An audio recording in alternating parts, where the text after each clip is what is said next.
Bab sekarang adalah bab Imam Asy'arani menuliskan judul tentang Arkanut Thariq. Kalau baca kitab kan sebenarnya nggak butuh qalqalah ya. Arkanut Thariq. Sebelumnya kita membahas adabul murid, karena Imam Asy'arani, saya review kembali, Imam Asy'arani menulis kitab ini untuk murid, ya, bukan untuk masyayikh. Masyayikh itu udah deh, kata Imam Asy'arani, urus saja diri kita sebagai murid ini, nggak usah kita bahas kitab tentang masyayikh, terlalu berat. Untuk murid aja kita masih belum beres, kata beliau. Maka beliau menulis tentang Arkanut Thariq. Maka kita sebagai murid adalah orang-orang yang akan menjalani thariq. Thariq itu apa sih? Ada orang di sini. Saya baru sadar. Apaan Kang baru sadar kan? Arkanut Thariqah maksudnya, rukun-rukun berthariqah. Nah, beliau tidak menyinggung thariqah apapun, ya. Meskipun secara silsilah keilmuan beliau adalah Syaziliyah. Beliau enggak menyinggung thariqah Naqsyabandika, Syazili, Sammaniyah, Qadiriyah, Khalwatiyah, Rifa'iyah. Beliau enggak nyinggung masalah itu. Yang jelas beliau memandang bahwa semua thariqah apapun namanya, hulunya adalah Rasulullah sallallahu alaihi wasallam. Maka apapun thariqahnya, arkanut thariq ada 4 suatu. Rukun-rukun berthariqah itu ada 4 hal, kata beliau. Semuanya 4 rukun itu ternyata kita masih tergolong gagal. Yang pernah ditalqin, yang udah berthariqah, aslinya kita masih gagal dalam 4 hal itu. Ar-ruknul awal al-ju'. Ar-ruknul awal al-ju' atau al-jaw'an, yaitu membiasakan lapar. Membiasakan lapar, bukan kelaparan. Kelaparan itu beda dengan membiasakan lapar. Sebab orang kelaparan itu banyak orang udah banyak makan tapi masih kelaparan, masih ada. Ada orang yang aslinya dia tuh lapar tapi nggak kelaparan. Gimana tuh? Kalau kelaparan itu udah melas-melas, ya Allah, takut mati, itu kelaparan itu. Udah nggak punya semangat hidup. Orang berpuasa itu lapar nggak? Orang berpuasa lapar tapi nggak kelaparan. Betapapun lamanya seseorang tidak makan, hanya hari pertama sahur air, berbuka, besok nanti sorenya air, besok sahur air lagi, besok buka air lagi, dia lapar, belum tentu orang itu kelaparan. Kelaparan itu bawaan nafsiyah, bawaan syahwat. Nah, maka kelaparan masing-masing seorang itu beda-beda. Ada orang, lagi saya sampaikan, ada orang yang makannya sudah intensitas makannya sering tapi kelaparan. Ada orang yang makannya jarang tapi nggak kelaparan. Lapar ya lapar tapi dia bisa menahan. Nah itu, mengapa kita harus melatih untuk lapar? Melatih untuk lapar itu supaya kita mengikis yang ada di dalam diri kita berupa sifat-sifat bahimiyah. Sifat-sifat bahimiyah. Bahimiyah itu apa? Sifat-sifat laparnya hewan-hewan ternak. Nah, bahimiyah. Untuk memanage itu. Jadi bukan menghilangkan supaya kita nggak pernah lapar, bukan. Tapi memanage supaya kita bisa membersihkan dari sifat-sifat bahimiyah di dalam diri kita. Itu rukun pertama dalam thariq, itu adalah membiasakan lapar. Tapi ini bertahap, jangan baru sekarang nih dengan dapat bab al-jaw'an besok langsung nggak makan, ya jangan, nggak boleh. Rasulullah aja proses mengharamkan khamar aja bertahap loh. Rasulullah sallallahu alaihi wasallam, Allah dalam Quran proses pengharaman khamar aja bertahap. Proses apa lagi? Banyak ibadah-ibadah itu prosesnya bertahap. Masa bab kita nggak bertahap? Nah, diet bertahap. Menghafal Al-Quran juga bertahap. Siapa yang bisa baca Al-Quran langsung sekali baca langsung hafal? Enggak. Banyak orang menyerah menghafal Al-Quran itu karena umur. Kita punya guru sama Buya Aldami, kita punya guru di Bukit Tinggi, Buya Rusdi Kinan. Buya Rusdi Kinan, beliau ahli qiraat, dosen qiraat juga, dan juri nasional di bidang qiraat. Beliau adik kelasnya Profesor Dr. Said Agil Muhsin Al-Munawwar di Madinah. Saya pernah tanya waktu saya ngulang-ngulang murajaah hafalan, setiap Jumat kita setoran hafalan ke Buya Rusdi Kinan waktu selama di pondok. Saya mempertanyakan masalah umur. Waktu itu saya masih umur 15. Masih umur 15 16. Sekarang baru 36. Gimana Pak Sulaiman? Masih muda? Hah? Pak Sulaiman masih 17. Buya, saya khawatir kalau saya nggak hafal juga Al-Quran saat ini. Saya tunggu-tunggu umur, tahu-tahunya umur 20, tahu-tahunya umur 26, umur 30. Saya khawatir nggak bisa hafal, Buya. Emangnya bisa kita hafal Al-Quran kalau umur kita sudah 30, Buya? Saya tanya begitu ke Buya. Buya Rusdi Kinan. Buya Rusdi Kinan menjawab begini. Al-Quran, sahabat Nabi SAW, ketika Al-Quran turun umur mereka berapa? Kata beliau. Oh iya, paham. Udah paham, ngerti jawabannya udah. Imam Al-Qushairi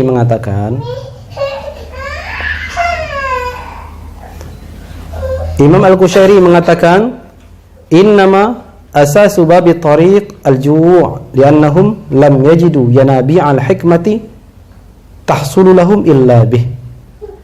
Imam Al-Qushairi, Abul Qasim Al-Qushairi mengatakan, beliau menukil dari kitab Ar-Risalah Al-Qushairiyah bab al-ju', bahwa dasar atau pilar atau asas dari thariqah adalah memanage rasa lapar di dalam diri. Kenapa? Karena mereka para ulama arifin itu tidak akan mendapatkan yanabi al-hikmah, yanbu' itu mata air, sumber-sumber hikmah muncul bagi mereka kecuali dengan lapar. Maka bawaan kita kalau sudah kenyang ngantuk. Buktinya lagi ngaji, lagi ngantuk tuh. Kelihatan kan? Ngantuk karena makan tadi. Tapi enak. Ada kisah begini tentang nafsu. Nafsu man ana itu. Qala Syekh Muhyiddin Ibn Arabi fil Futuh al-Makkiyah. Imam Syekh Muhyiddin Ibn Arabi dalam Futuh al-Makkiyah mengatakan, wa qad balaghana anna Allah Ta'ala lamma khalaqa an-nafsa qala laha man ana laulakum, gitu ya. Man ana faqalat lahu faman ana. Aduh, ini enggak sopan banget nafsu nih. Allah Subhanahu wa Ta'ala ketika menciptakan nafsu, ketika Allah menciptakan nafsu, maka Allah bertanya kepada sang nafsu, siapa aku? Kata Allah Subhanahu wa Ta'ala. Faqalat lahu, maka si nafsu juga ngomong, faman ana. Nah, emang saya siapa? Katanya. Nggak sopan enggak ada. Man ana, kata Allah kepada sang nafsu. Man ana, aku ini siapa wahai nafsu? Sang nafsu menjawab, emang siapa? Dia tanya balik tentang dirinya. Ini sebetulnya dalam riwayat lain itu sampai 3 kali loh Allah nanya begitu. Yang ketiga jawabannya masih sama. Lalu apa yang dilakukan oleh Allah Subhanahu wa Ta'ala? Fa askanaha fi bahril ju' 4,000 sanatin. Akhirnya Allah tenggelamkan, Allah letakkan dia di lautan kelaparan selama 4.000 tahun. Nah, selama 4.000 tahun. Fa askanaha fi bahril ju'i 4,000 sanatin. Lalu Allah letakkan, Allah tempatkan nafsu itu di dalam lautan kelaparan selama 4.000 tahun. Kemudian barulah Allah bertanya, siapa aku? Maka barulah sang nafsu menyerah, anta rabbi, engkaulah Rabbku. Ini ada pesan nih buat kita nih. Menjinakkan nafsu pada hakikatnya butuh 4.000 tahun. Ya? Menjinakkan nafsu pada hakikatnya butuh 4.000 tahun.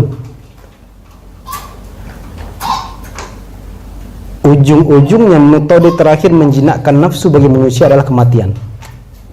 Nah, maka kata Sayyidina Umar bin Khattab, jadikanlah kematian itu sebagai pelajaran. Dalam sebuah riwayat, kafa bil mauti wa'izan, cukuplah kematian itu sebagai pelajaran. Itu kan salah satu skenario Allah menunjukkan kepada kita bahwa mendidik nafsu itu tidak semudah kita membalikan apa? Tutup panci nasi. Enggak mudah. Bahkan orang yang sudah berthariqah, orang yang sudah ahli zikir pun pasti akan digerogoti oleh nafsu. Maka banyaklah bermunculan orang-orang thariqah sangat nafsuan di dalam thariqahnya. Nafsunya mungkin udah makannya udah dikurangin, minumnya udah dikurangin, tidurnya udah dikurangi, ibadahnya banyak, zikirnya ribuan, tapi nafsunya bagaimana? Nafsunya sikut-sikutan satu majelis, nafsunya ingin akulah yang memimpin, aku mimpin zikir misalnya gitu, padahal dia bukan berhak, tidak pernah dijazahkan oleh guru misalnya kan, tidak gitulah, ingin muncul gitu, atau meremehkan thariqah lain.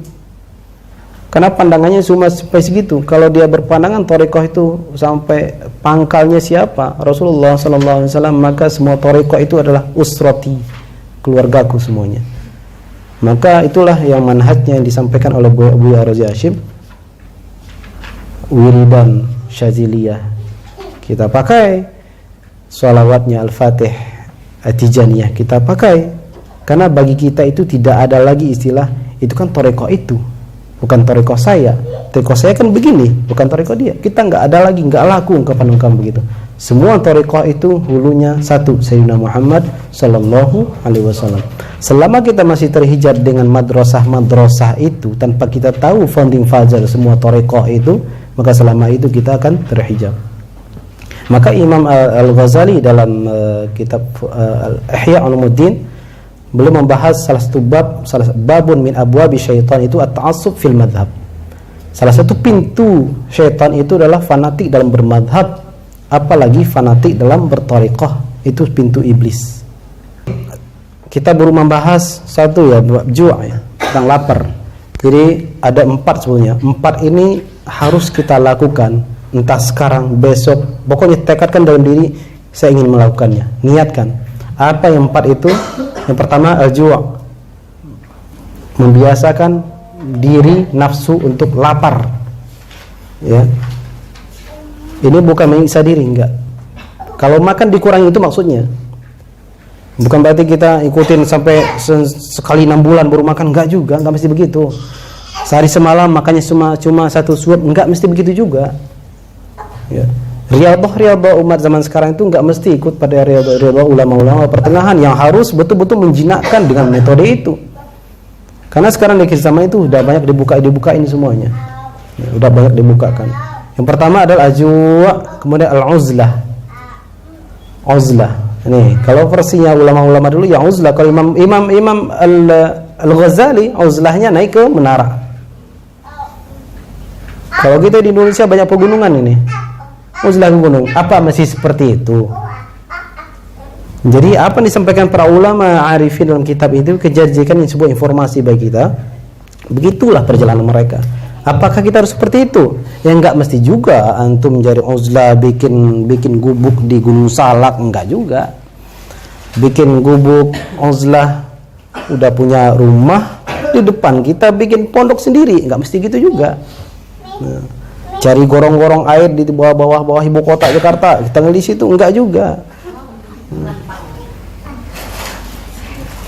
Syarat yang ketiga as-sahr. Nah, maka dari awal saya sampaikan 4 poin ini harus jadi PR kita dan harus kita lakukan secara bertahap. Saya pun belum tentu bisa melakukan ini kalau bukan karena Allah Subhanahu wa taala menghendaki.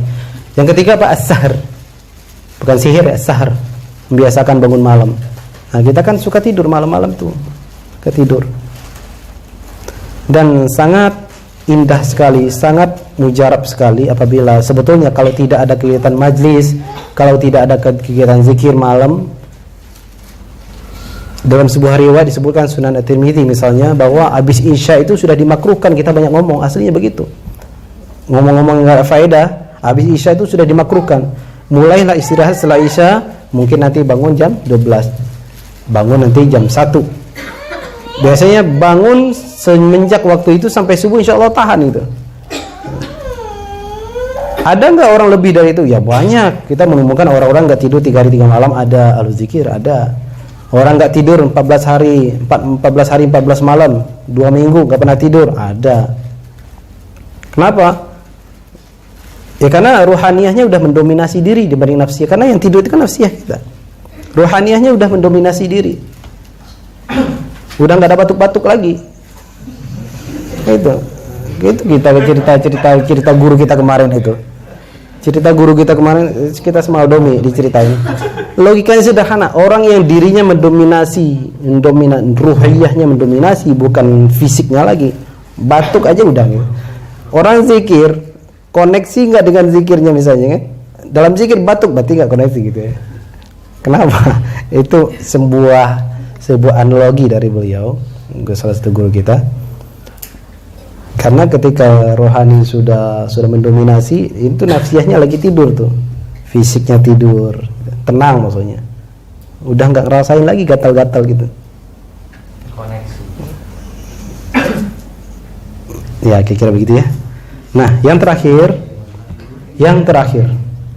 syarat rukun thariqah yang terakhir adalah qillatul kalam,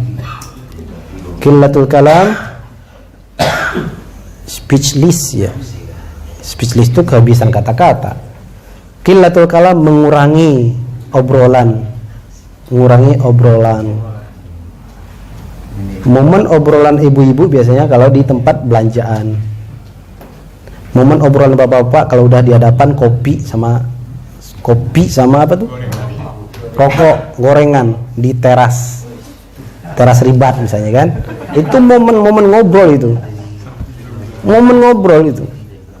Itu aslinya rusak thariqahnya. Rukun thariqahnya rusak, aslinya begitu. Ngobrol ngobrol-ngobrolnya, tapi semanfaat-manfaatnya. Gitu. Jangan ngobrol yang udah kemana-mana ngelantur ke kembali, enggak. Jadi kita ulang rukun thariqah Imam versi Imam Asy'arani ya, sebenarnya banyak. Bisa dikerucutkan, bisa dikembangkan, bisa jadi 13, bisa jadi 17. Ini beliau punya 4 aja. Al-ju' manage rasa lapar, yang kedua al-uzlah. Uzlah itu apa sih? Uzlah itu beri'tizal, menyendiri dari orang lain. Tapi dalam proses menyendiri dari orang lain itu kita juga harus punya adab. Jangan kita ketika uzlah, oke lah, seandainya kita ingin uzlah betul-betulan uzlah versi tradisional, versi lama, harus datang, harus menyendiri ke tempat pedalaman atau menyendiri di kampung-kampung, ada adabnya. Uzlah itu godaannya berat lah. Uzlahnya begini, aku ingin beruzlah supaya tak terganggu oleh manusia. Soal adabnya di mana tuh? Menganggap orang sang pengganggu. Kena itu adabnya, uzlahnya udah batal dari awal. Beruzlah, saya ingin uzlah supaya orang tak terganggu oleh diriku. Itu baru benar uzlahnya. Di mana dapat ungkapan itu? Ada ulama ngomong gitu. Jadi uzlah lah, tapi jangan merasa aku takut terganggu oleh orang lain. Berarti kita seuzon sama makhluk-makhluk Allah yang lain. Padahal makhluk-makhluk Allah yang lain itu i'tibar bagi kita. Masa terganggu oleh i'tibar? Jadi etikatkan dalam uzlah itu supaya kita tidak menjadi pengganggu, tidak menjadi parasit di tengah masyarakat. Saya ingin beruzlah 40 hari khalwat gitu kan. Nah itu syarat yang kedua, uzlah. Syarat yang ketiga, biasakan bangun malam minimal ya duduk aja lah. Bangun jam 1 minimal buat ke toilet, kamar mandi, wudu, susuku dapat sholat wudu. Habis buang air tuh usahakan wudu. Jadikan yang sunat tuh jadi wajib buat diri kita. Karena dalam thariqah, ini penting buat sebelum terakhir. Dalam tasawuf, dalam thariqah itu ada hal-hal unik, pergeseran. Sebenarnya bukan menggeser hukum, enggak. Di dalam thariqah itu segala yang makruh di dalam agama bagi thariqah itu ibarat sesuatu yang haram. Segala sesuatu yang mubah di dalam fikih, dalam thariqah itu bisa jadi seolah menjadi sesuatu yang makruh. min husni islamil mar'i tarkuhu ma la ya'ni. Tanda bagusnya iman seorang, Islam seorang, dia meninggal sesuatu yang enggak ada manfaatnya. Atau meninggalkan sesuatu yang tidak ada masalah apa-apanya, dikhawatirkan jatuh kepada sesuatu yang ada apa-apanya. Itu wara'. Dalam thariqah itu, sesuatu yang wajib dalam syariat, dalam fikih, seolah-olah menjadi wajib bagi dirinya. Dan yang wajib di dalam fikih menjadi hukum mahabbah dalam thariqah.